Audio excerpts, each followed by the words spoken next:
Crack a cold one. Boot up the system. Bad decisions, baby. Let's ride.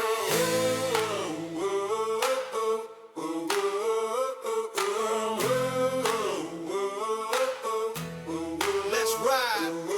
Mud on the tires, dust on the screen. Late night grind with the gamer fiend. Headset loud, speakers bang.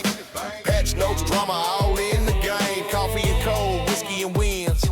From indie bills to world-class spins. Controller dirty, laptop clean. Living that life in between the scenes. No rules, no lane. We play our way from the backwoods to the main stage. Woo! Bad decisions gaming. We getting it done. Country roots with a digital gun. Yeah, bad decisions gaming. All gas, no brakes from patch day drops to late night takes. Turn it up, lock it in. Bad decisions gaming. Let's win.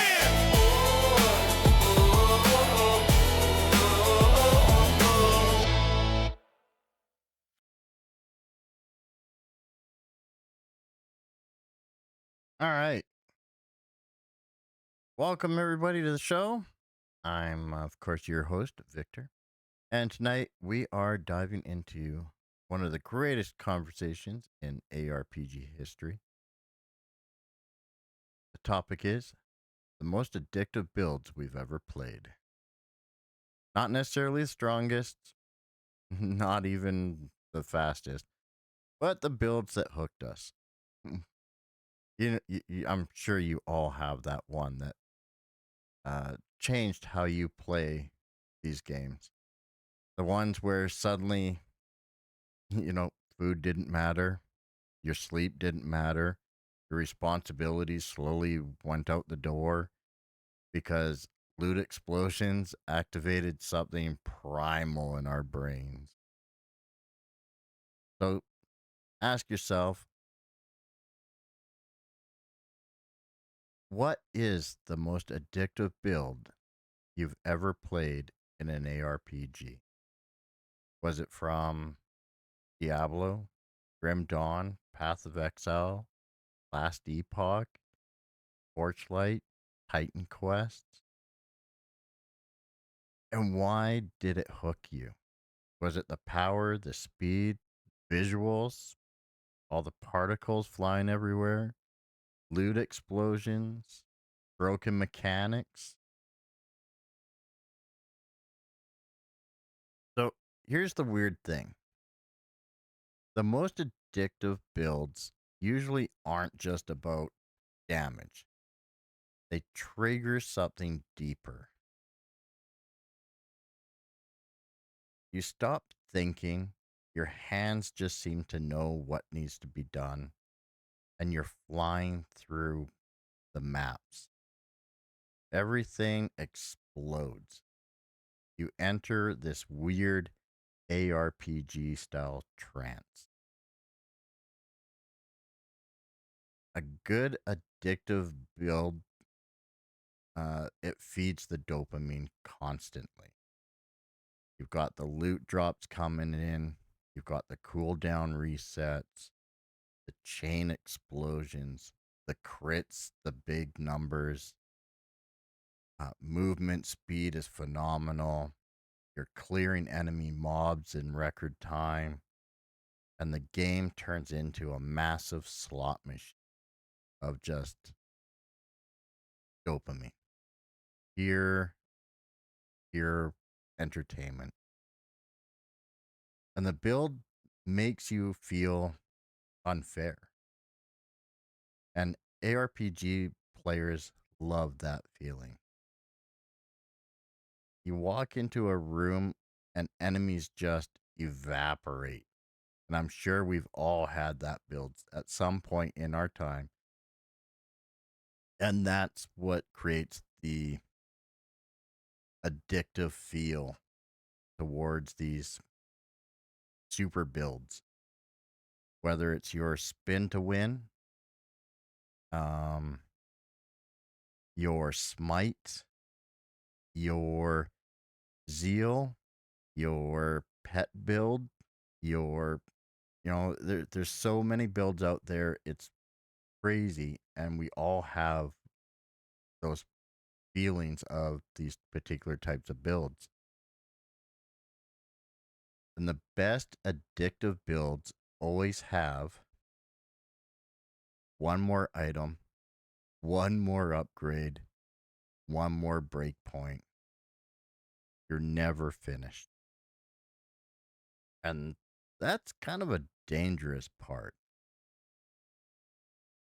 So ask yourself now, what matters more in a build? Is it the damage? Is it the speed? Is it the survivability? Maybe you play hardcore and you need to make sure that you're going to make it through the next wave. Maybe it's the visual satisfaction. Because I think visuals matter way more than people want to. Because there's so much flashiness on the screen that it becomes an overwhelming sensation. So Diablo has produced some absolute monsters over the years. And not just powerful builds, life consuming builds. One that I started the other day, the Hammered In. In Diablo II, the Hammered In was probably the first build that made players realize, wait, I can become a god. And it's a ridiculous scaling. You could clear almost everything with very little effort. Minimal weaknesses, constant spinning destruction, and you felt unstoppable. The sound of blessed hammers spinning around you became psychological and conditioning. And you hear that sound and instantly wanted another run. And for a lot of us, if we ever played that build back in the good old days of Diablo 2 early on, or even recently, and you've done that Hammered In, you know exactly what I'm talking about, and you can almost hear it right now as I speak. Another example, again, Diablo 2, the whirlwind. Players didn't walk through dungeons. They became lawnmowers. And why this worked? You had constant movement with constant damage combined. Your momentum was gameplay. Smooth farming loops, massive power. You were unstoppable, sheer destruction, wrapped up in usually two axes, swinging wildly everywhere.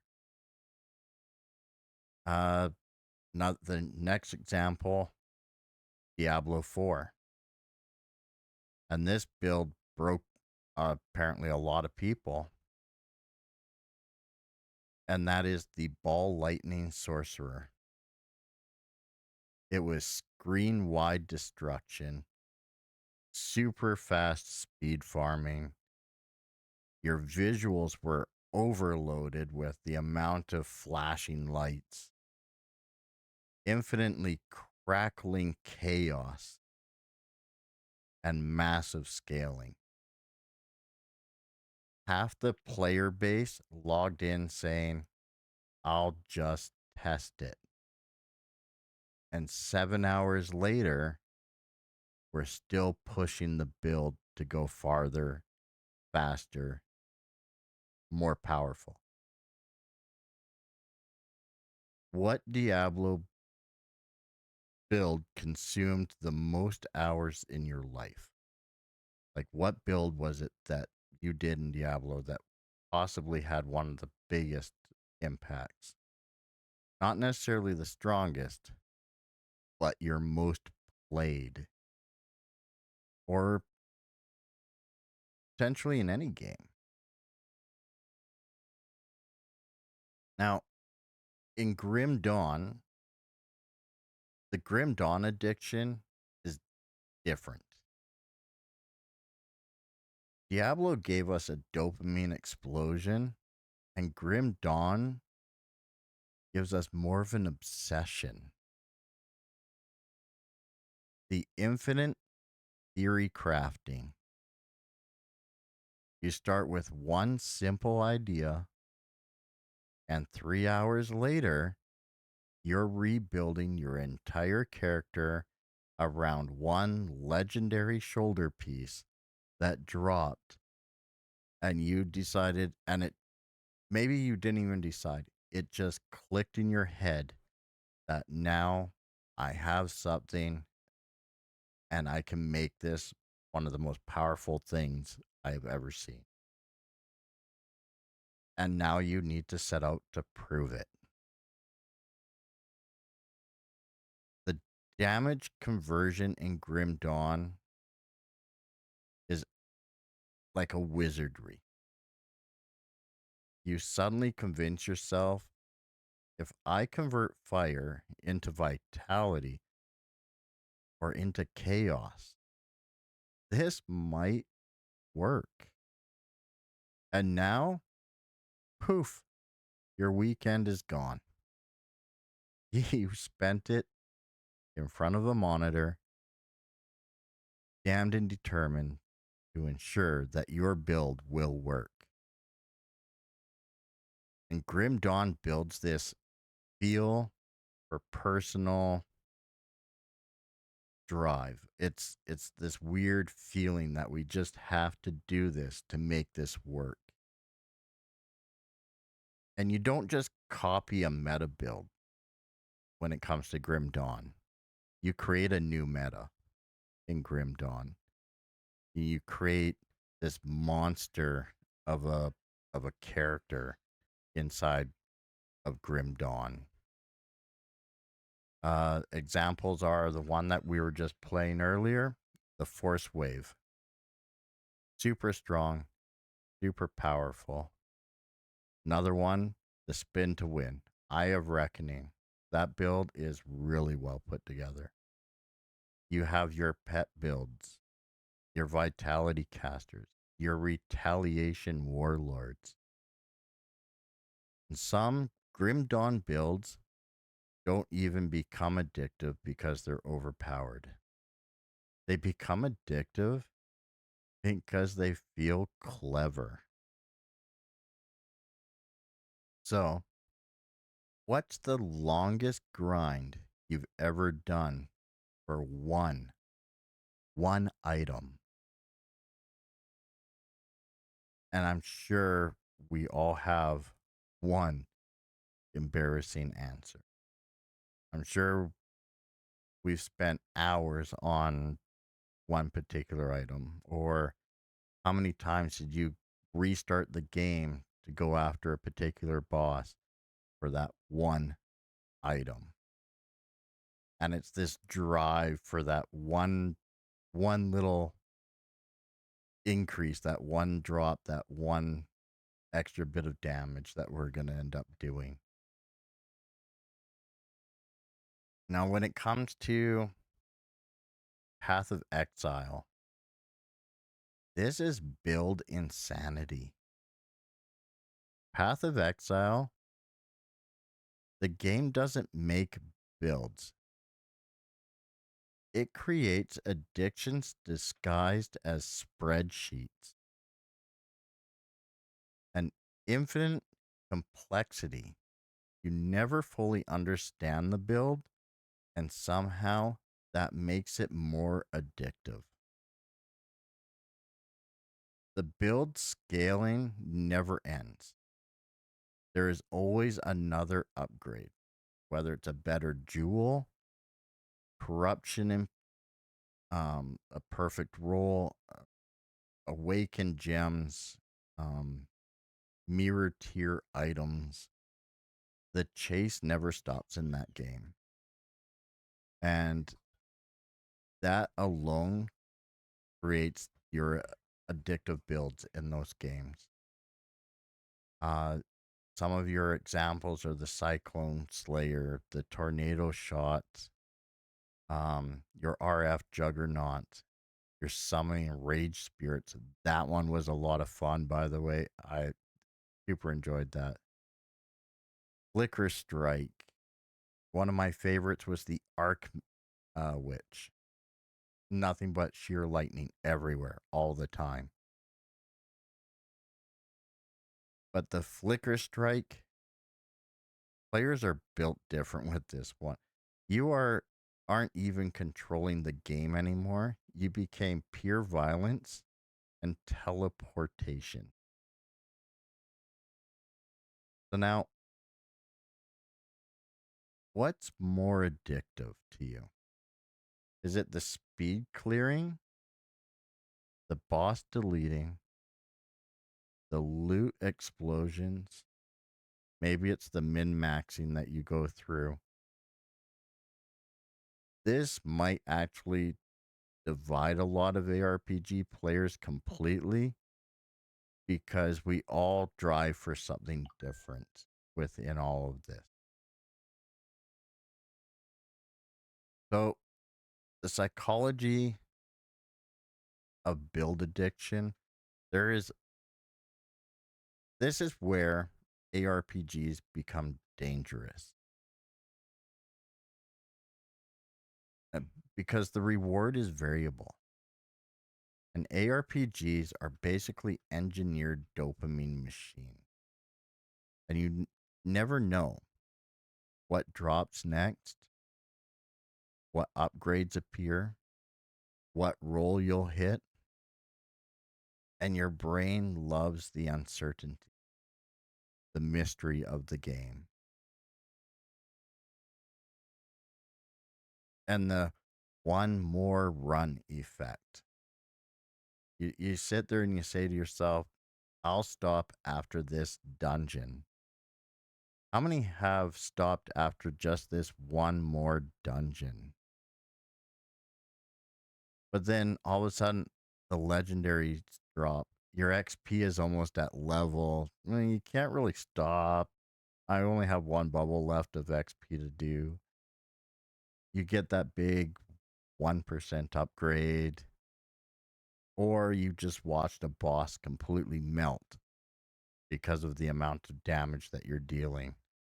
And suddenly, your queue, another run. The really addictive builds become personal. You stop saying, I'm playing Diablo. And you start saying, I'm a hammered in player. And that's different.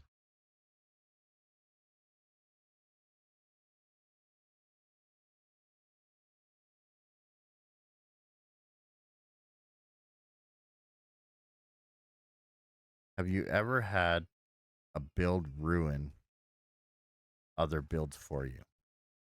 As in, nothing felt as good afterwards. And that's true addiction. The final hot takes: overpowered builds are good for ARPGs. Players want to feel broken sometimes. The visual satisfaction matters as much as balance. If a build feels amazing, people forgive everything. Most players don't actually want balance, they want their build to be broken.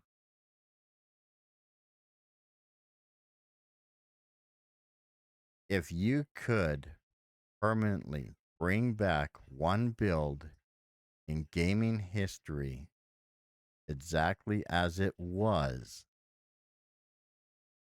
what build are you choosing? And no nerfs allowed.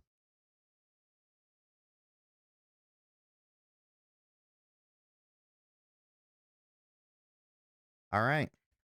Well, this was a fun one.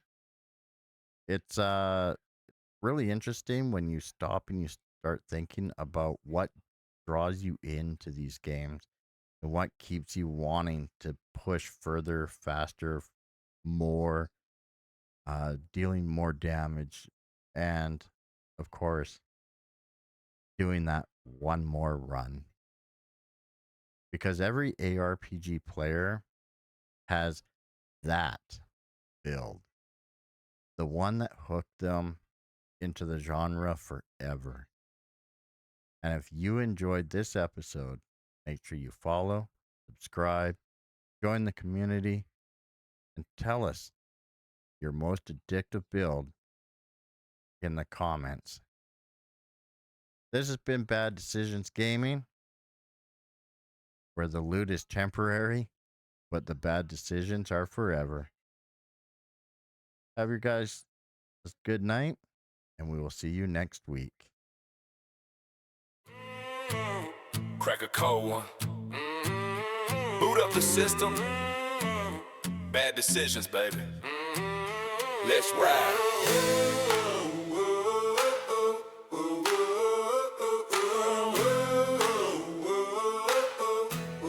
Let's ride.